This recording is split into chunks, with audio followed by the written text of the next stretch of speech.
पहले के जो एग्जामिनर होते थे ना, वो ऐसी चालबाजियां करते थे, मेडिसिन में भी और फिजियोलॉजी में भी। आपको स्टेथोस्कोप दे दिया, आपको पता है उसको वेल सिस्टम होता है, एक बार इधर से एक बार इधर से, उसको बेल साइड की तरफ कर दिया और आपको पकड़ा दिया हार्ट साउंड सुनिए। सर बहुत बढ़िया सुनाई दे रही है, आवाज आ ही नहीं रही है, आवाज तो दूसरी तरफ से आती, वो वाला हिसाब है, तो पता ही नहीं लगता कि बंदर खुला है। तो you have to check your equipment before starting, ठीक है। So we were talking about the equation of the blood flow, ठीक है। We have derived the equation, Poiseuille's equation, where there are various factors which play an important role to control the blood flow in the periphery. क्या क्या है उसके अंदर? Pressure gradient है, length of the vessel है, viscosity है fluid की, और क्या है? डायमीटर ऑफ द वेसल, ठीक है। ये चार मेजर फैक्टर्स है और उनके साथ में हमने इक्वेशन डिराइव कर ली। उस इक्वेशन को हम दूसरी तरह से मॉडिफाई कर सकते हैं। Why we need that is that the most important factor which regulate the flow of blood into the peripheral circulation is not the length of the vessel. It does not change. Normally, on a moment to moment basis, viscosity does not change, blood volume does not change. So what changes from moment to moment in the body is the diameter of the vessel wall, and that determines the resistance to the blood flow. So the most important equation then for the flow of the blood is the resistance to the flow. तो resistance to the flow वो equation वही है जो Ohm's law वाली equation है, current flow volt potential gradient upon the resistance, same equation is here. Q is the flow, current है ये, P1 minus P2 is the potential gradient is there, and R is the resistance to the flow, वही equation है यहाँ पे। And if we find out the value of R is the resistance in the peripheral circulation, load again, then R will be equal to P1 minus P2 upon the Q. Q is the flow of the blood, P1 minus P2 is the pressure gradient in the circulation. अगर Q की value इसमें submit कर दें, flow की equation इसमें submit कर दें, तो हमारे पास इक्वेशन आएगी pi r 4 P1 minus P2 upon 8 NL, और इसमें अगर रेजिस्टेंस की वैल्यू निकाले तो आती है R total peripheral resistance is equal to 8 NL upon pi R4. Again emphasizing the fact that N viscosity usually does not change, length of the vessel does not change, pi is the constant. So what changes regularly is the radius of the vessel, R4, and that becomes more important because the radius influences the flow tremendously, 4 times power. अगर radius को आधा कर दिया जाए तो flow 16 गुना कम हो जाएगा, और रेडियस को डबल कर दिया जाए तो फ्लो 16 गुना बढ़ जाएगा, रेजिस्टेंस उतना ही घट जाएगा। So that is the importance of the radius. Another important fact which underlies the importance of the radius is that it can be continuously monitored by change in the sympathetic tone in the body. Sympathetic tone can change movement to movement in the body, and that can influence the radius of the vessels in the body tremendously, and thus affect the flow of blood into the various circulations in the body parts. So, where then is the main resistance offered in the circulation? Large arteries, aorta, small arteries, arterioles, capillaries, precapillary area, venules, veins, vena cava. The most important seat of peripheral resistance we say is the arterioles, for 2 reasons. 2 reasons है इसके। पहला, arterioles contains very thick tunica media, smooth muscles are there in the arterial wall, पहली बात। दूसरी बात, lumen arterioles का बहुत छोटा था, wall thickness is more than the lumen size, so even slight change in the wall thickness will change tremendously the size of the lumen or the radius of the vessel. And the third factor, which is most important, is that arterioles are richly supplied by the sympathetic nerve fibers. Sympathetic vasoconstrictor fibers richly supply the smooth muscles of the tunica media of the arterioles. It means The arterioles are the major site where the blood rather experiences maximum resistance to its flow. So alteration of the sympathetic tone then can have a major or tremendous effect upon the blood flow into the various parts of the circulation. Another important thing is that this sympathetic flow is not uniform throughout the body. अलग अलग जो circulation है, hepatic circulation, renal circulation, cardiac circulation, cerebral circulation, intestinal circulation, even cutaneous circulation, these all circulations are differentially affected by the sympathetic outflow. sympathetic discharge बढ़ रहा है, इसका मतलब vasoconstriction सारी बॉडी में नहीं होगा अगर जरूरत नहीं है तो. So differential effect is there. Maximum कहाँ हो सकता है? कुटेनियस में हो सकता है, इंटेस्टाइनल में हो सकता है. ये दो एरिया जहाँ मैक्सिमम सिंपैथेटिक इफेक्ट आता है वाजोकंस्ट्रिक्शन का. जबकि उसी समय मसल्स के अंदर वाजोडाइलेटेशन हो सकता है, हार्ट के अंदर वाजोडाइलेटेशन हो सकता है. तो differential effect there depending upon the type of the circulation and its functions we are talking about. So resistance can be expressed when the mean arterial pressure we say is 100 millimeters of mercury, venous pressure is 0 millimeter. venous pressure का मतलब हम कह रहे हैं कहाँ पे?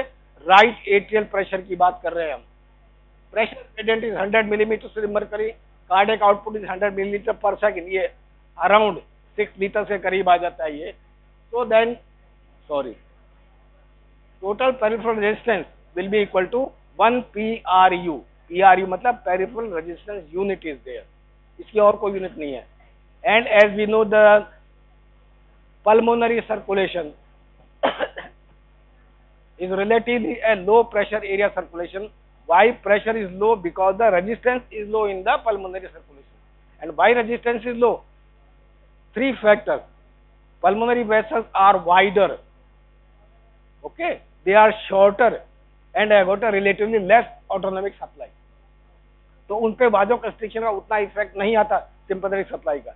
इसकी वजह से पल्मोनरी सर्कुलेशन प्रेशर लो होता है क्योंकि रेजिस्टेंस लो होता है. वाजोडाइलेटेशन कहीं भी होगा वो पीआरयू को घटाएगा हमेशा, कहीं भी होगा भली से. Total peripheral resistance will be decrease if there is sympathetic vasodilatation. Okay, and vasoconstriction will always increase the total peripheral resistance. Always remember, any circulation added in parallel to the already existing circulation will reduce the total peripheral resistance. Any resistance added in series to the existing resistance will always increase the total peripheral resistance and will have the consequent effect upon the cardiovascular system. There are various methods of measurement of the blood flow. हम blood flow की ही बात कर रहे थे. बहुत सारे method थे, नाम बताऊंगा क्योंकि मेरे को लगता है मेरी क्लासेस बहुत ज्यादा खिंच गई है सीबीएस में, इतनी ज्यादा नहीं होनी चाहिए. So we have got electromagnetic flow meter, ultrasonic Doppler flow meter, plethysmography, venous occlusion is there and echocardiography. तो इनमें सबसे बेस्ट जो मॉडर्न मेथड है जिसको हम काम में लेते हैं वो है आपका इकोकार्डियोग्राफी. बाकी मेथड्स भी काम में ले सकते हैं एनिमल्स में एक्सपेरिमेंटल पर्पज के लिए, मगर ह्यूमन बींग्स में अब वो यूजुअली काम में नहीं आते. ये इनकी डिटेल से कोई जरूरत नहीं है. Now we come to the arterial system. Blood flow खत्म हो गया, आर्टीरियल सिस्टम पे आते हैं. Arteries are acting as a hydraulic filter, pressure filter की तरह काम करते हैं.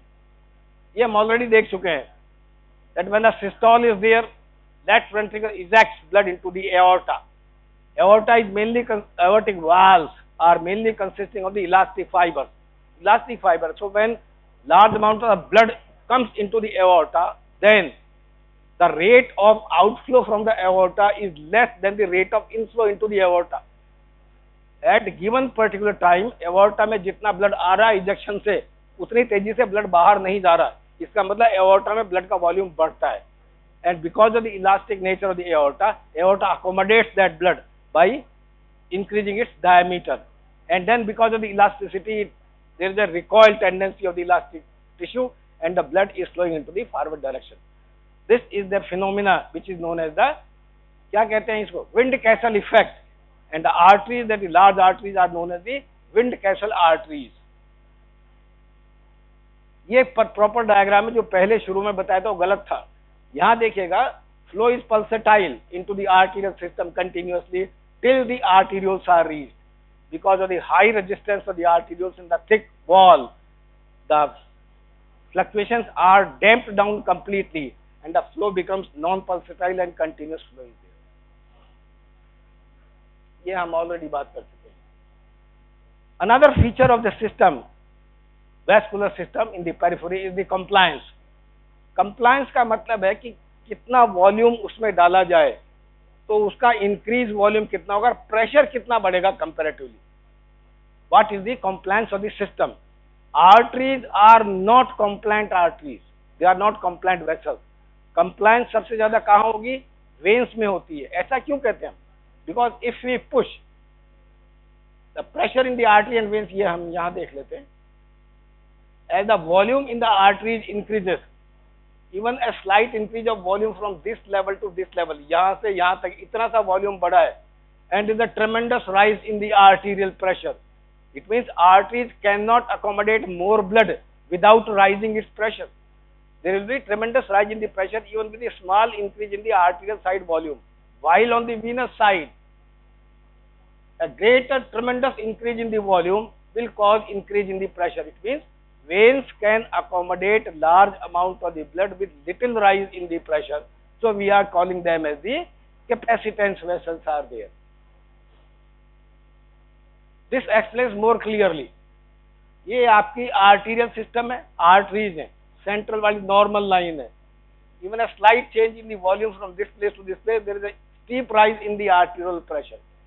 और ये सिंपैथेटिक स्टिमुलेशन से प्रेशर और ज्यादा बढ़ेगा, कम वॉल्यूम पे बढ़ना शुरू हो जाएगा, और सिंपैथेटिक इनिबिशन से थोड़ा सा ज्यादा अकोमोडेट कर लेगा क्योंकि आर्टरीज डायलेट हो जाती है.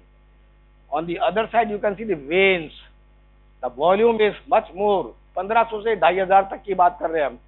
There is a tremendous increase in the volume of the blood with a little rise in the pressure. It means veins are highly compliant and they can accommodate large amount of the blood or fluid with little rise in the pressure. This is of clinical importance, that if we push 1 or 2 bottles of fluid into the person without need, then that fluid will be translocated mainly to the venous side, because veins can accommodate that extra fluid which is not required with little rise in the pressure.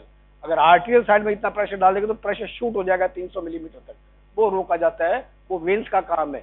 Veins are compliant vessel, more compliant are there. This compliance is of 2 types. 2 तरह की compliance देखने को मिलती है. One is the immediate compliance. आपने fluid डाला, एकदम से प्रेशर बढ़ेगा डेफिनेटली, चाहे वेन्स में हो चाहे आर्टरीज में. वेन्स में कम बढ़ेगा, आर्टरीज में ज्यादा बढ़ेगा. But there is a phenomena which we call as the delayed compliance. इसको एक्सपेरिमेंटली दिखाया हमने. This is the pressure. यहाँ पे आपने वॉल्यूम डाला, 300 मिलीलीटर या 500 मिलीलीटर वॉल्यूम आपने इन्फ्यूज कर दिया. There is an immediate rise in the pressure in the vascular system. Pressure एकदम से बढ़ गया, मगर ये बढ़ा हुआ नहीं रहा. As the time passes, same volume gets accommodated into the same vessels and pressure goes on rising, goes on falling continuously, मगर थोड़ा सा ऊपर रहेगा नॉर्मल से. ये कहाँ जा रहा है, ये कैसा हुआ? Because when ever the volume is infused, then the blood vessels, the muscles of the blood vessels, they tend to relax gradually toward the increased volume. जो ज्यादा वॉल्यूम आपने डाला था तो एकदम से प्रेशर बढ़ा उसका, मगर धीरे धीरे आर्टरियल वॉल्स ने वेन में रिलैक्स करना शुरू किया और उस इंक्रीज वॉल्यूम से जो प्रेशर बढ़ा था उसको थोड़ा वापस नीचे ले आए. ये कॉम्प्लायंस थी. सिस्टम एडजस्ट कर रहा है उसके लिए. ठीक है. और एक पर्टिकुलर लेवल पे आके ये रुक गया. ठीक है, उससे ज्यादा नीचे नहीं गया. इसके बाद में आपने यहाँ पे फ्लूइड वापस निकाल लिया, जितना डाला था, जितना फ्लूइड आपने डाला था उतना वापस निकाल लिया. Immediately there is a fall in the blood volume pressure. Pressure has fallen, okay, but gradually the arteries or vessels, they contract around the reduced volume and the pressure is brought back to the normal level. Such type of the phenomena is continuously observed whenever extra fluid is put into the system or it is removed from the system. जैसे excessive dehydration हो गया, fluid कम हो गया, तो there is a contraction of the arteries toward the reduced volume and they try to maintain the pressure in the circulation so that the circulation is maintained. Then we come to the radial pulse. पढ़ लिया इसके बारे में वैसे तुमने, pulse examine कर ली ना. कहाँ देखते हैं हम pulse? Pulse can B examine clinically at various places, और देखते भी हैं. Most common is the radial artery. It can be felt brachial artery. Brachial artery कहाँ होती है? कहाँ फील करें brachial artery को?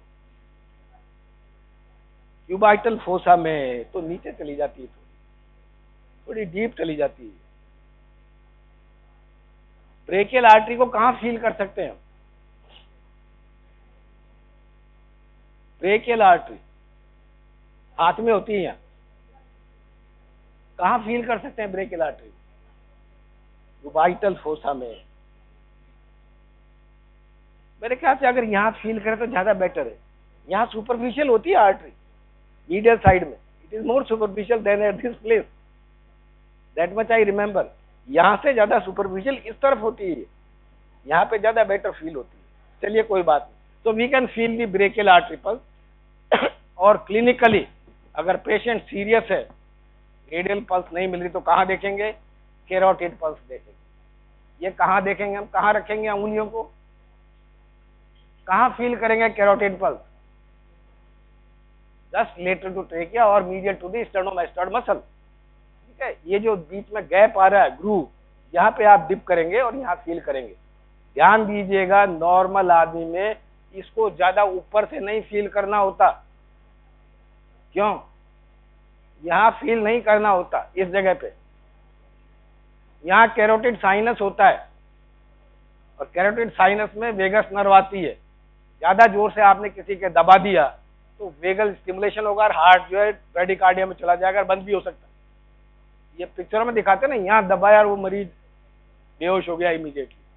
सो don't try to push too hard over the upper part of the neck below the mandible. तो यहाँ से हम कैरोटिड फील कर सकते हैं। We can feel the femoral pulse, popliteal pulse and clinically more significant is the pulse of the dorsalis pedis artery। ठीक है ना? नर्विंग अगर होती है, बर्जर डिजीज है, तो हम वहां पे देखते हैं, उसको फील करते हैं।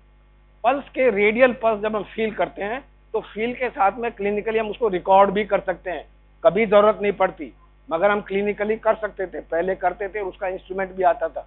क्या कहते हैं उस इंस्ट्रूमेंट को? An instrument which records the pulse tracing of the radial artery. क्या कहते हैं? नाम दिया है क्या इसमें? नाम दिया है ना? क्या कहते हैं उसको? स्फिग्मोग्राफ कहते हैं उसे। और स्फिग्मोमैनोमीटर क्या होता है? बीपी इंस्ट्रूमेंट होता है। Sphygmomanometer is BP instrument. Sphygmograph is the instrument recording और use for recording the radial pulse tracing. तो ये जो पल्स ट्रेसिंग मैंने दिखाई है, ये स्फिग्मोग्राफ से रिकॉर्ड होती है। हमने करके देखी है और मेरे पास रिकॉर्डिंग भी है उसकी। We can do it. So this is the radial pulse. Okay, तो रेडियल पल्स जब हम देखते हैं तो क्या क्या फीचर देखते हैं, ऑलरेडी तुम लर्न कर चुके हो। Rate, rhythm, volume. वॉल्यूम कैसे देखेंगे? How do you feel for volume of the pulse? बोलो, क्लिनिकली वॉल्यूम कैसे पता लगाएंगे? हाउ डू यू फील और जज रादर, कैसे जज करते हैं कि वॉल्यूम कितना है? क्यों, मेजर तो करते नहीं हम उसको।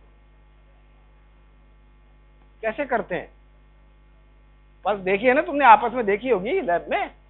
हाँ, नहीं, ये गलत तरीका पकड़ने का, ऐसा नहीं पकड़ते।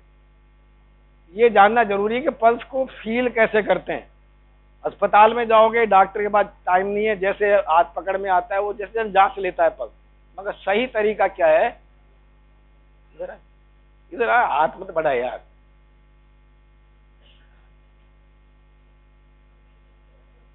मरीज मेरे इधर साइड में है, इधर ही होना चाहिए, दाईं तरफ ही होना चाहिए मरीज। ये रेड हाथ है, अंगूठा है, रेडियल साइड है। इस पल्स को यों पकड़ना है, यहाँ से। इस पल्स को यों नहीं पकड़ना, यों नहीं पकड़ना चाहिए, इसको यों ही पकड़ना चाहिए। ऐसा क्यों? ऐसा क्यों? कई लोगों में या थोड़े से भी ओबीज पर्सन जो होते हैं, फैट लेयर काफी होती है यहाँ पे। तो एक तो अगर आपने इधर से पकड़ा तो you are trying to draw the artery away from the bone surface. इसके नीचे रेडियस बोन है, अगर बोन के अगेंस्ट में कंप्रेस करोगे तो पल्सेशन ज्यादा बेटर फील होंगे हमेशा। और अगर आपने यूं पकड़ के खींचा तो आर्टरी को आप ड्रॉ कर रहे हैं अल्नर साइड के अंदर, रेडियस की सरफेस से अलग हटा रहे हैं उसको। तो जरूरी नहीं है कि पल्स फील हो ही आपको अच्छी तरह से। तो अगर आपको बेस्ट फील करना है तो रेडियल साइड से ही फील करिएगा इसको। ठीक है, that is the way to feel the pulse. अब मैंने 3 उंगलियां लगाई, 3 उंगलियां क्यों लगाई? पल्स तो अंगूठे से भी फील हो जाएगी, एक उंगली से भी पता लग जाएगी। 3 उंगलियां क्यों लगाई हमने? Why 3 fingers? For which character we need application of the 3 fingers over the wrist surface? सबके लिए जरूरी नहीं है, बहुत सारे फीचर्स हम देखते हैं पल्स के अंदर, rate, rhythm, character, volume, condition the आर्टियल wall, synchronicity and other pulses we examine in a patient of cardiovascular system. So why do we put 3 fingers? Any idea? अरे बताया होगा ना प्रैक्टिकल में यार। नहीं, ब्लड फ्लो के लिए नहीं है बिल्कुल ही नहीं। काय के लिए प्रिवेंट कर रहे हो? सवाल ये किस फीचर के लिए कर रहे हो? जो भी देखना है इनमें देखना है, इसके अलावा कुछ नहीं है पल्स में, इसके अलावा कुछ नहीं है। क्या देखना है इसमें? The 3 fingers are applied to find out the condition of the arterial wall. ये कैसे देखेंगे? नॉर्मली आर्टरी जो है, रेडियल आर्टरी ब्लड से भरी हुई है, तो वो आर्टरी की वॉल जो है वो नॉर्मल इलास्टिक है या रिजिड हो गई है, एथेरोस्क्लेरोज हो गई, वो आपको पता नहीं लगेगा कि जब तक इस आर्टीरियल सेगमेंट को ब्लड से खाली ना कर दें। ठीक है, तो इसको खाली करने का तरीका क्या कि आपने 3 फिंगर लगाई, इधर आ जाए यार, यहाँ पे हमने 3 फिंगर लगाई। पहली जो फिंगर है प्रॉक्सिमल फिंगर को जोर से दबाएंगे, ये आगे ब्लड फ्लो को रोक रही है, मगर ब्लड तो इधर से आ जाएगा, आर्च बनी हुई है यहाँ पे। तो इस बीच वाली अंगुली से इसको सेगमेंट को खाली करेंगे दबा करके, ठीक है, या इस वाली से खाली करेंगे इसको दबा करके यूं, और इसको यहां दबा देंगे। अब इधर से भी ब्लड नहीं आ सकता। अब इधर से ब्लड रुक गया, इधर से ब्लड रुक गया, बीच में खाली सेगमेंट हो गया आर्टरी का। बीच वाली फिंगर आपके पास है, इसको आप आर्टरी के ऊपर रोल करिए धीरे से। आर्टरियल वॉल फील हो रही है नहीं फील हो रही है आपको पता लग जाएगा। So 3 fingers are applied to find out the condition of the arterial wall. क्या होता है इसके अंदर? Up to 25 years of the age you cannot feel arterial wall, it is normally very elastic, so arterial wall not palpable, ये आता है observation. और 25 के बाद में 40 साल तक आर्टेरियल वॉल थोड़ा सा फील होना शुरू हो जाती है, because atherosclerosis sets in, hardening शुरू हो जाती है आर्टेरियल वॉल्स की, तो आपको जस्ट फील कर सकते हो उसको, just palpable. And at my age there is progressive atherosclerosis there, arterial wall harden हो जाती है, इलास्टिसिटी कम हो जाती है, इलास्टिक टिश्यू कम हो जाता है, इसे आर्टेरियल वॉल इज पैल्पेबल। तो 3 ऑब्जर्वेशन आएंगी थी, arterial wall not palpable, just palpable and palpable. That is the condition of the arterial wall for which we require placement of the 3 fingers over the rest. Synchronic volume हम usually measure नहीं करते, volume का पता लगता है कितना thirst आ रहा नीचे से। आपने यहाँ पे उंगलियां रखी, नीचे से कितना दबाव आ रहा है, पल्स फ्लो हो रही है, तो वो आपको जो है वॉल्यूम का आइडिया देता है।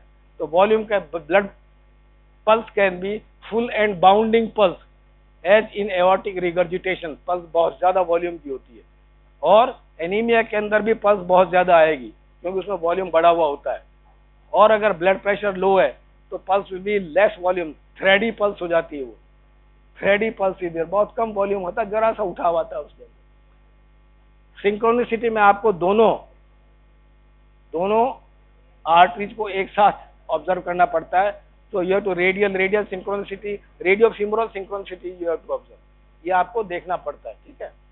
और ये बाकी सारे हम देख सकते हैं। That is about the arterial pulse. ये आर्टेरियल पल्स ट्रेसिंग है, ये ट्रेसिंग है। इसमें आप देखिए एक कंपोनेंट आ रहा है, एक ये कंपोनेंट है, ये अप स्ट्रोक है, ये यहाँ से इजेक्शन शुरू हुआ और पल्स आनी शुरू हो गई। Remember in the aortic segment, okay, 2 चीजें हो रही, जब ब्लड इजेक्ट होके आता है वेंट्रिकल से, तो एक तो वॉल्यूम बढ़ता है उसका, ठीक है, और वॉल्यूम बढ़ने से आर्टेरियल वॉल स्ट्रेच होती है। तो स्ट्रेच हुई तो एक वेव क्रिएट होगी उससे आर्टेरियल वॉल के ऊपर चलती हुई। दूसरा, ब्लड इजेक्ट हुआ तो ब्लड आया और ब्लड कॉलम को आगे पुश करेगा, दोनों अलग चीज है। So there is a flow of blood into the arterial lumen, the velocity of that flow is less than the velocity of the pulse pressure, pulse wave going over the arterial wall. Arterial wall के ऊपर जो pulse चल रही है उसकी velocity ज्यादा है बजाय कि जो ब्लड पुश होकर के अंदर आया है. So we are feeling the pulse created by the ejection and the elastic nature of the aorta. हम उसको फील कर रहे हैं और वो धीरे धीरे नीचे आगे बढ़ती चली जा रही है. The character of that pulse changes continuously because of change in the anatomical structure of the arterial system. Elastic, less muscular, more muscular, arteries का स्ट्रक्चर चेंज होता चला जा रहा है और उसकी वजह से आपका पल्स का कैरेक्टर भी बदलता हुआ चला जाएगा, रिकॉर्ड होता चला जाएगा. तो at this point the blood is ejected into the aorta, so we find a pulse is there. ये इजेक्शन सिस्टम चल रहा है, ये रैपिड इजेक्शन सिस्टम है, उसकी वजह से आपके पल्स क्रिएट हो गई एओर्टिक वॉल के ऊपर. यहां से आपका स्लो इजेक्शन फिर चल रहा है, प्रेशर गिरना शुरू हो गया, कर्व नीचे आ गया. Eight this point the aortic valve closes and diastole begins. जब शुरू में डायस्टोल शुरू होता है तो बंद होने में थोड़ा टाइम लगता है, प्रोटो डायस्टोल कहते हैं उसे, कार्डियक साइकिल पड़ी है, और उसके बाद में वाल बंद होते हैं. वाल बंद होते ही जो ब्लड जो वापस आ रहा था वो रिफ्लेक्ट होकर वापस जाता है. So we have got a wave again because of the reflection of the blood back and then it flows down. तो यहाँ से यहाँ तक सिस्टोल है, यहाँ से यहाँ तक डायस्टोल है. ये जो नॉच आ रही है that is indicating the closure of the aortic valve.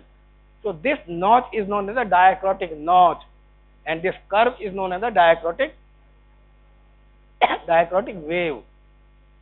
तो ये diacrotic wave है, diacrotic notch है. ये जो पहला कर्व आ रहा है उसको कहते हैं परकशन वेव. ये P वेव कहलाती है, percussion wave.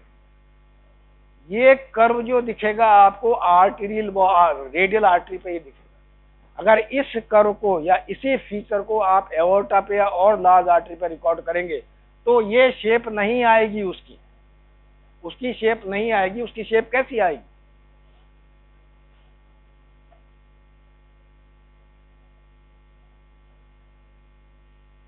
The shape of the same in the aorta will be like this. तो आपका डायक्रोटिक जो वेव है ये एक्चुअली यहीं आ जाता है. वो मैं कह रहा ज्यों ज्यों आप नीचे जाएंगे आर्टरियल सिस्टम में इसका नेचर और शेप बदलता चला जाएगा क्योंकि उनकी जो स्ट्रक्चर है आर्टरियल वॉल की वो बदलती चली जा रही है. तो ये एओर्टा में इस तरह का डायग्राम आएगा और आर्टरीज में इस तरह का आएगा. अब इस कैरेक्टर को देखते हुए ये जो नॉर्मल पल्स है इसको कहते हैं हम कैटाक्रोटिक पल्स. क्या कहेंगे इसको? कैटाक्रोटिक पल्स. तो इस कैटाक्रोटिक पल्स में बदलाव आ सकते हैं अगर वाल्वुलर डिफेक्ट हो तो अगर इस पल्स में रिकॉर्डिंग में यहाँ पे अप स्ट्रोक के दौरान एक नॉच आ जाए रिकॉर्डिंग में, वो कब आ सकती है? उसको कहते हैं एनाक्रोटिक पल्स. क्या कहेंगे? एनाक्रोटिक पल्स कहेंगे. कब आएगी? एओर्टिक स्टेनोसिस में. अगर एओर्टिक वाल्व स्टेनोज्ड है तो एकदम से झटके से निकलेगा तो वाल्व तो नैरो है, तो झटका लगेगा तो ब्लड उस गति से जा नहीं पाएगा, तो ये नॉच आ जाएगी. तो notch during up stroke of the recording comes in the aortic stenosis को कहते हैं एनाक्रोटिक वेव. एनाक्रोटिक वेव कहते हैं. और अगर डाउन स्ट्रोक में ये नॉच खत्म हो जाए, कब खत्म हो सकती है? ये नॉच नहीं आ रही है, डायक्रोटिक नॉच जो आनी चाहिए थी वो नहीं आ रही है. So when do we expect such a thing? When aortic valve does not close properly. वो बंद नहीं होगा तो ये जो रिफ्लेक्शन हो रहा था ब्लड का डायस्टोल शुरू होने पे वो नहीं हो पाएगा. वो कौन सी वेव कहलाएगी आपकी? That is known as water hammer pulse. Water hammer pulse कहते हैं. और अगर एओर्टिक स्टेनोसिस और रिगर्जिटेशन दोनों साथ हैं, हो सकते हैं, तो अप स्ट्रोक में नॉच आएगी, डाउन स्ट्रोक की नॉच डिसअपियर हो जाएगी, एना डायक्रोटिक पल्स हो जाएगी. वो that will be anadicrotic pulse. इसी तरह अगर आप पेशेंट को एग्जामिन कर रहे हैं और एक पल्स स्ट्रांग आ रही है और एक पल्स वीक आ रही है, that is a serious sign. That is known as pulsus alternans. Alternately pulse strong और वीक आ रही है and indicate myocardial damage. Heart पूरा प्रॉपरली काम नहीं कर पा रहा, इस तरह से पल्स अल्टरनेट कर रही है. Then it can be pulsus paradoxus. पढ़ा है नहीं ये सब? Pulsus paradoxus. आप एग्जामिन कर रहे हैं पल्स को, गहरा सांस खींचा तो नॉर्मली पल्स का वॉल्यूम कम हो जाएगा। कम क्यों होगा? जब आप सांस खींच रहे हैं नेगेटिव प्रेशर बढ़ रहा है, ठीक है, इनपुट बढ़ रहा है थोरैक्स के अंदर, मगर आउटपुट घट रहा है। आउटपुट घटेगा सांस लेते वक्त, तो घटेगा तो पल्स का वॉल्यूम कम हो जाएगा। और अगर ये पल्स का वॉल्यूम एकदम से ज्यादा कम हो जाता है तो उसको कहते हैं पैराडॉक्सिकल पल्स, पल्सस पैराडॉक्सिकल। तो ये कुछ मुख्य तरह की पल्स है जो what comes under the character of the pulse, ये इसमें आते हैं सारे के सारे। Normal pulse, catacrotic pulse, anacrotic pulse, anadicrotic pulse और water hammer pulse and pulsus paradoxus और पल्सस अल्टरनेट, ये अलग अलग तरह की pulse.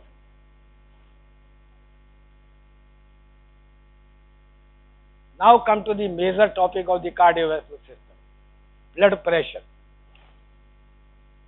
How do you define blood pressure? अभी हमने पिछली बार में बात की थी। Blood pressure clinically is defined as the lateral pressure exerted by column of blood on the vessel wall. That is the blood pressure. The maximum pressure during the systole of the ventricles.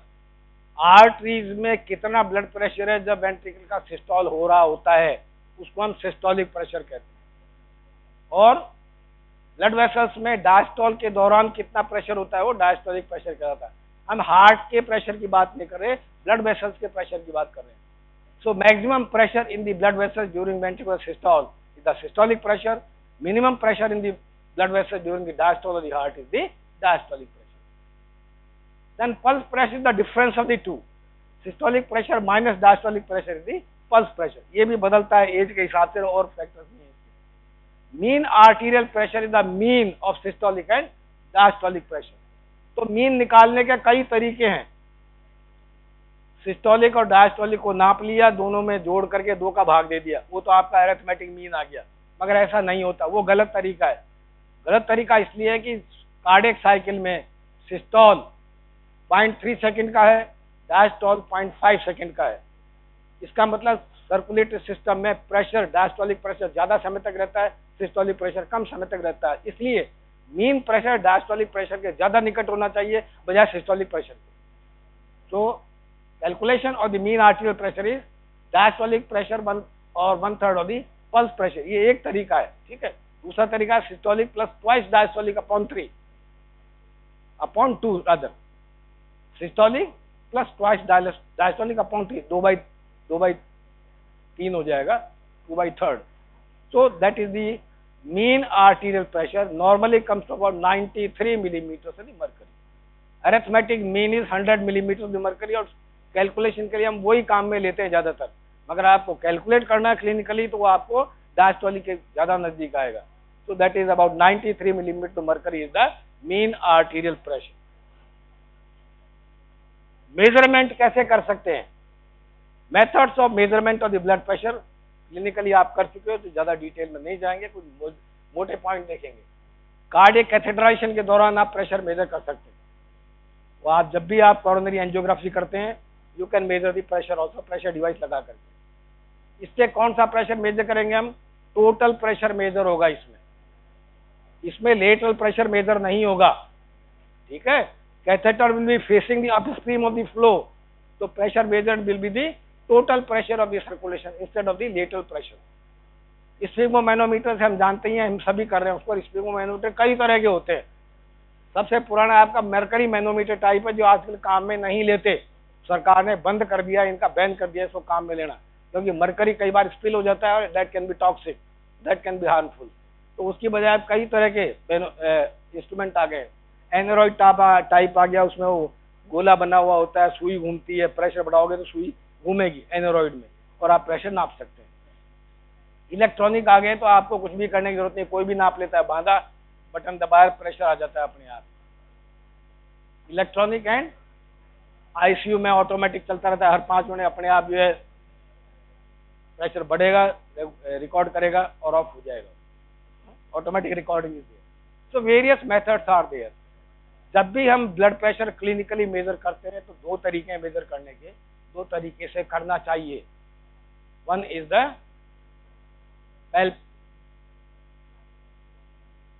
palpatory method and second is the auscultatory method। ये आपका instrument है, करोटकॉल ने design किया था। Blood pressure कफ जो बांधते हैं अपन, वो यूनिवर्सल नहीं है, ठीक है। अलग अलग एज ग्रुप के सेगमेंट के लिए अलग अलग साइज के कफ होते हैं, उनकी विड्थ अलग अलग होती है बेसिकली, ठीक है। उसके गोलाई से कोई मतलब नहीं है, गोलाई तो ऐसी होनी चाहिए जो आपके वहां पे चारों तरफ बांध सके, मगर इसकी जो चौड़ाई है कफ की, वो क्लिनिकली इंपॉर्टेंट है। कितनी आर्टरी की लेंथ को दबा पा रहे हैं हम, तो अगर कम दबाया ज्यादा दबाया तो प्रेशर रिकॉर्डिंग चेंज हो जाएगी, ठीक है। तो अलग अलग साइज के लिए, अलग अलग एज ग्रुप के लिए अलग अलग तरह के कफ हम नॉर्मली एडल्ट साइज काम में लेते हैं। इस एडल्ट साइज कफ से चिल्ड्रन का ब्लड प्रेशर नाप सकते हैं क्या? Can you measure blood pressure of a child, 5-year-old, 8-year-old child with the normal blood pressure cuff? Hindustan अभी भी गरीब है, पेरिफेरी में प्राइमरी हेल्थ सेंटर्स के ऊपर दो बीपी इंस्ट्रूमेंट नहीं मिलेंगे आपको, एक ही रहता है वहां पे। मरीज आया है, कोई सस्पेक्टेड है बच्चा, आप बीपी नहीं नापेंगे उसका अगर वो इंस्ट्रूमेंट रखा है तो, कि मेरे पास तो इंस्ट्रूमेंट नहीं है, ऐसा नहीं होता। तो the same instrument can be used in the children also by tying it around the thigh. आप थाई पे बांध लीजिए, पॉपुलेटर आर्टरी को यूज करिए ऑस्कल्टेशन के लिए, वेरी इजी। तो same instrument can be use for the children also, ऐसा मना नहीं करते। अपन कोई बहुत अमीर देश नहीं है जहां हर तरह के इंस्ट्रूमेंट आपको जगह जगह मिल जाएंगे, ठीक है। प्रोसीजर आ गया, पैल्पेटरी मेथड करना क्यों जरूरी है, why it is necessary to do the palpatory method in the patient, और करते हैं। ऑस्कल्टेटरी मेथड को करने के पहले पैल्पेटरी करते हैं, it gives a level of the systolic pressure only, इससे डायस्टोलिक प्रेशर पता नहीं लगता। आपने प्रेशर राइज किया सर्टेन लेवल तक, घटाया, पल्स आ गई, सिस्टोलिक प्रेशर आ गया। Appearance of the pulse is indicative of the systolic pressure, blood flow शुरू हो गया और प्रेशर वेव आनी शुरू हो गई वॉल के ऊपर। हम वाल की बात कर रहे हैं, वाल पे प्रेशर वेव चलती है जिसको हम फील कर रहे हैं, ब्लड फ्लो को मेजर नहीं कर रहे, ठीक है। The palpatory method is essential to define the upper level of the arterial pressure. कई बार जब आप डायरेक्टली अगर ऑस्कल्टेटरी मेथड कर रहे हैं तो कुछ हाइपरटेंसिव पेशेंट्स होते हैं जिनमें की प्रेशर एक्चुअली बहुत ज्यादा होता है, 270 280 हो सकता है, और आप मिस कर देंगे अगर आपने पैल्पेटरी मेथड नहीं किया। 200 तक आपने चढ़ाया उसको या 180 तक चढ़ाया, आपने नाप के कह दिया कि इसका 180 ब्लड प्रेशर आ गया, गलत हो जाएगा। आप अपर लेवल मिस नहीं हो जाए, इसलिए बेटर ये है कि आप पहले जो है पैल्पेटरी मेथड करें, तो आपको अपर लेवल का अंदाजा हो गया। अब जब ऑस्कल्टेटरी मेथड करेंगे उस लेवल तक आपको प्रेशर बढ़ाना पड़ेगा इंस्ट्रूमेंट में, तब जाकर के आप मेजर कर पाएंगे। Sometimes what happens, there is something like auscultatory gap. Auscultatory gap कब होता है, जब आपने प्रेशर बढ़ाया इंस्ट्रूमेंट में, 260 270 तक बढ़ा दिया आपने, 300 से ऊपर तो बढ़ा ही नहीं सकते, होता ही नहीं उसमें लेवल, और आपने प्रेशर लो करना शुरू किया 250 पे या 240 पे या 230 पे, साउंड आई हल्की सी टक टक, और नीचे किया साउंड डिसअपियर हो गई, फिर 170 पे आ गया, फिर साउंड शुरू हुई और लगातार चलती रही, और वो 110 पे आके बंद हो गई। So we have got 3 levels now. पहली साउंड अपीयर हुई, खत्म हो गई, दूसरी साउंड अपीयर हुई, चलती रही, और लास्ट में खत्म हो गई। ये जो पहला और दूसरा जो साउंड का गैप आया उसको कहते हैं ऑस्कल्टेटरी गैप। तो अगर आप पैल्पेटरी मेथड नहीं करेंगे तो ये गैप मिस हो जाएगा। The actual pressure systolic of that person is the upper level, वो ऊपर वाला कहलाएगा, बीच वाला नहीं। तो not to miss the auscultatory gap and higher pressure level, we have to do the palpatory method earlier than the auscultatory method. auscultatory methods में sound जो आ रही है उसका कारण पता है, ये साउंड क्यों आती है बच्चे यहाँ पे, what the sounds are, Korotkoff sounds कहते हैं। क्या कारण है इसका, what is the cause of the sounds, turbulent flow of the blood, mind it, they have nothing to do with the heart sounds. Heart sound से कोई लेना देना नहीं है इनका, ये टर्बुलेंस क्रिएट हो रही है, उसकी वजह से साउंड आनी शुरू होती है। जब आपने आर्टरी को दबा दिया प्रेशर से, धीरे से खुली तो एकदम से ब्लड रश करने की कोशिश करता है नैरोड आर्टरी में से, तो साउंड क्रिएट करता है, टर्बुलेंस क्रिएट करता है। जो जो आर्टरी चौड़ी होती चली जाती है, प्रेशर घटता है तो साउंड की क्वालिटी बदलती चली जाती है, और अगर फ्लो जब लेमिनर फ्लो हो गया तो आपका साउंड आना बंद हो गया, वो आपका डायस्टोलिक प्रेशर लेवल है। अब इसमें एक चीज और है, there are 2 points which determines the level of the diastolic pressure. Muffling of the sound is one criteria and disappearance of the sound is second criteria. ठीक है. In case of children, जब साउंड आने शुरू हुई टक टक टक टक की, ठीक है, और वो धीरे धीरे कम होती बढ़ती चली गई, लाउड गोंग आई, फिर कम हो गई और एक लेवल पे आके मफल्ड हो गई, कम हो गई, बिल्कुल कम हो गई. In the children level of muffling is taken as the level of the diastolic pressure. समझ में आ रही बात? मफलिंग जब हो जाती है तो चिल्ड्रन में डायस्टोलिक प्रेशर की लेवल आ जाती है, मगर एडल्ट्स में साउंड डिसअपियर हो जाती है तब हम उसको डायस्टोलिक प्रेशर की लेवल लेते हैं.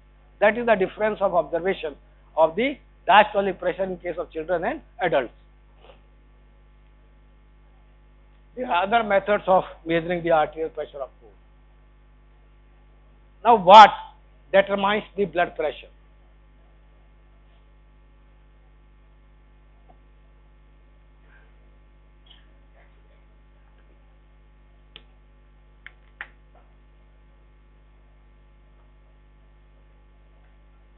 किसी भी पाइप सिस्टम में प्रेशर कितना होगा, फिजिकली ये दो फैक्टर डिटरमिन करते हैं, वॉल्यूम एंड कैपेसिटी.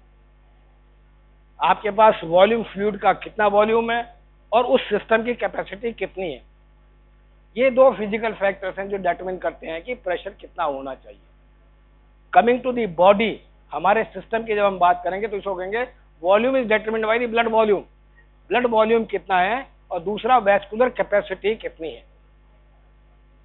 जब हम ब्लड प्रेशर रेगुलेशन की बात करेंगे तो बॉडी में जितनी भी रेगुलेटरी मैकेनिज्म्स हैं, जितनी भी हम आगे बात करेंगे, वो ब्लड प्रेशर में चेंज लाती हैं, इन दोनों में बदलाव ला करके. और कोई तीसरा तरीका नहीं है रेगुलेट करने का ब्लड प्रेशर. अगर वॉल्यूम कांस्टेंट रखें, कैपेसिटी बढ़ा दें एकदम से तो प्रेशर घट जाएगा. वॉल्यूम बढ़ा दें, कैपेसिटी उतनी है तो प्रेशर बढ़ जाएगा. So any discrepancy between these two parameters will create a change in the blood pressure. So physical determinants, अब आते हैं बात, क्योंकि हम जब सवाल पूछते हैं थ्योरी में तो कई तरह के सवाल आते हैं इसमें. ब्लड प्रेशर किन फैक्टर्स पे डिपेंड करता है या कौन वेरी करता है ब्लड प्रेशर को. डिटर्मिनेंट्स क्या है, ये अलग फैक्टर है. Regulatory factors are different. तीनों अलग अलग चीजें हैं, ठीक है. हम बात करें डिटर्मिनेंट्स की, तो blood volume and vascular capacity are the two major determinants and these two physical parameters are dependent upon what? They are dependent upon the cardiac output and the total peripheral resistance. Cardiac output determines the volume of blood into the system at any given point of time. ठीक है. And peripheral resistance determines the capacity of the vascular system. Vascular system की capacity बढ़ानी है, घटानी है, ये आपका sympathetic system पे depend करता है, peripheral resistance पे depend करता है. So transforming the earlier two parameters into the physiological parameters, we have got cardiac output and the peripheral resistance. Cardiac output कैसे वेरी करता है, देखिए.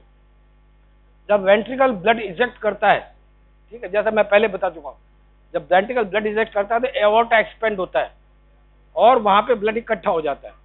At that particular time volume of blood flow rather inflow into the aorta is more than the volume of blood going out of the aorta.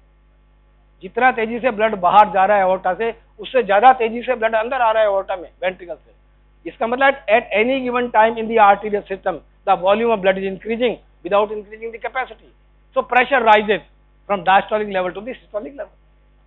During diastole the flow of the blood is more out of the aorta and the arterial system than what is coming into the aorta and the arteries. तो जितनी तेजी से blood diastole के दौरान arteries में आ रहा था उससे ज्यादा तेजी से बाहर जा रहा है तो प्रेशर घटना शुरू हो जाता है. Volume is decreasing, pressure is also falling. So that is how the volume is determining the blood pressure level. Similarly, अगर sympathetic stimulation या inhibition करें तो you can increase or decrease the vascular capacity. Volume blood का उतना ही है. vasoconstriction करिए, capacity कम हो जाएगी, pressure बढ़ जाएगा. Inhibition करिए, capacity बढ़ जाएगी, pressure घट जाएगा. So there are two major determinants of the blood pressure: cardiac output and total peripheral resistance. Physically meaning blood volume and the vascular capacity.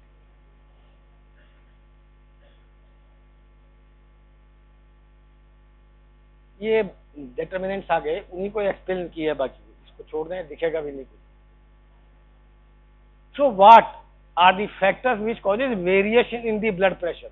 ये रेगुलेटर्स नहीं है, ये इनकी वजह से ब्लड प्रेशर में डे टू मोमेंट बदलाव आ सकता है, ठीक है।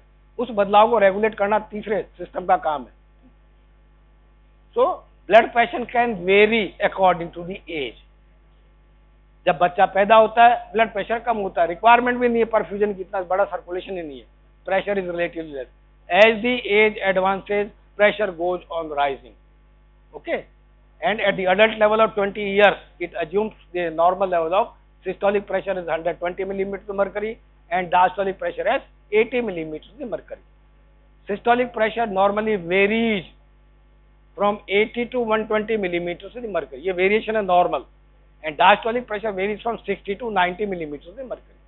diastolic का रेंज है 60 से 90, सिस्टोलिक का रेंज है 80 से 120 मिलीमीटर मरकरी, ये नॉर्मल रेंज है, ठीक है। एज बढ़ने से ब्लड प्रेशर क्यों बढ़ता है? Because arteries which are normally highly resilient, elastic arteries होती है, they are losing their elasticity because of loss of elasticity and deposition of atherosclerotic plaques into the arterial wall. तो उसकी wall harden होनी शुरू हो जाती है। हार्डन होने से प्रेशर क्यों बढ़ेगा? क्या जब ब्लड ज्यादा आएगा आर्टरीज के अंदर तो जो फैल करके ब्लड प्रेशर को कम कर सकती थी वो कैपेसिटी कम हो गई, तो अब उतना का उतना ही आर्टरी रह गई, तो जब वॉल्यूम आएगा तो प्रेशर बढ़ेगा, कैपेसिटी नहीं बढ़ पा रही उसकी। So atherosclerosis at advancing age causes increase in the blood pressure, but according to the normal circumstances throughout the world 140 millimetre to mercury is the upper limit of the normal blood pressure. उसके ऊपर, उसके पहले भी pre hypertensive कहना शुरू कर देते हैं, मगर 140 जो है नॉर्मल लिमिट मान के चलते हैं, उसके ऊपर ही ट्रीटमेंट शुरू करना चाहिए ब्लड प्रेशर दवाइयों का। In case of females the blood pressure slightly lower than the males. Hormonal effect है खासतौर से ईस्ट्रोजन का। दिस oestrogen effect disappears after the menopause.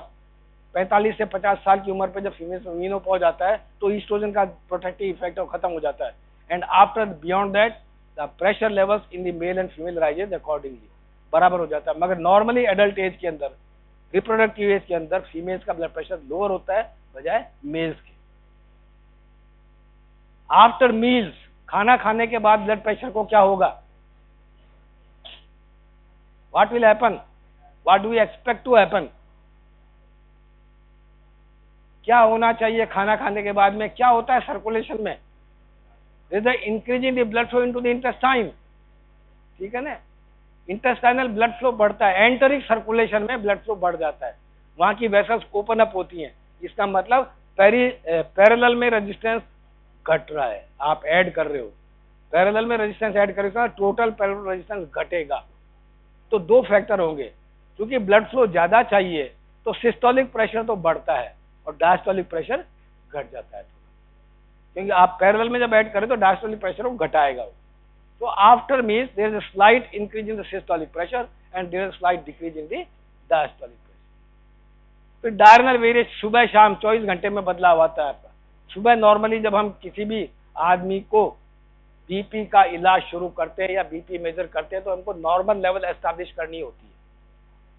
तो उस नॉर्मल लेवल को एस्टैब्लिश करने के लिए हम कहते हैं भाई सुबह अर्ली मॉर्निंग का ब्लड प्रेशर नापा जाएगा खाली पेट, 8 बजे 9 बजे के करीब मेजर करें, 3-4 बार मेजर करें, अगर वो लेवल आती है तो उसको मान के चलते हैं। That is basal level of the blood pressure, because as the day advances, जो जो दिन आगे चढ़ता है, दुनिया भर के टेंशन, काम का बोझ, ये वो चलना फिरना शुरू हो जाता है, तो धीरे धीरे ब्लड प्रेशर बढ़ता है। तो शाम को ब्लड प्रेशर बढ़ेगा, बढ़ा हुआ आएगा। तो इवनिंग में जो अगर ब्लड प्रेशर आ रहा है तो वो बेसल लेवल नहीं मानी जाती है, वो मॉर्निंग की मानी जाती है, उसी को हम लेकर करके ट्रीटमेंट शुरू करते हैं। प्रेगनेंसी के दौरान क्या होगा? सिस्टोलिक प्रेशर बढ़ेगा, डायस्टोलिक थोड़ा नॉर्मल रहेगा या घट जाएगा, क्योंकि प्लेजेंटल सर्कुलेशन ऐड हो रहा है आपका पैरेलल के अंदर, तो आपका टोटल पैरेलल रेजिस्टेंस घटाता है वो, तो ब्लड प्रेशर, डायस्टोलिक प्रेशर घट जाता है। पॉस्चर का इफेक्ट आपको बता चुके हैं, शायद एक्सपेरिमेंट भी कर चुके होंगे आप, ठीक है। खड़े होने पे क्या होगा? ब्लड प्रेशर को कम हो जाएगा और लेटने पे बढ़ जाएगा। खड़े होने पे कम क्यों हो जाएगा? ग्रेविटी से ब्लड की पूलिंग होगी डिपेंडेंट पार्ट्स में, ठीक है ना, तो वीनस रिटर्न घटेगा, कार्डियक आउटपुट घटेगा, तो ब्लड प्रेशर भी घट जाएगा। और अगर लेटे हुए से एकदम से खड़ा कर देंगे तो क्या होगा? तो अभी घट जाएगा। और अगर बहुत ज्यादा घट जा रहा है, आदमी को चक्कर आने लग जाए तो क्या कहते हैं उसको हम?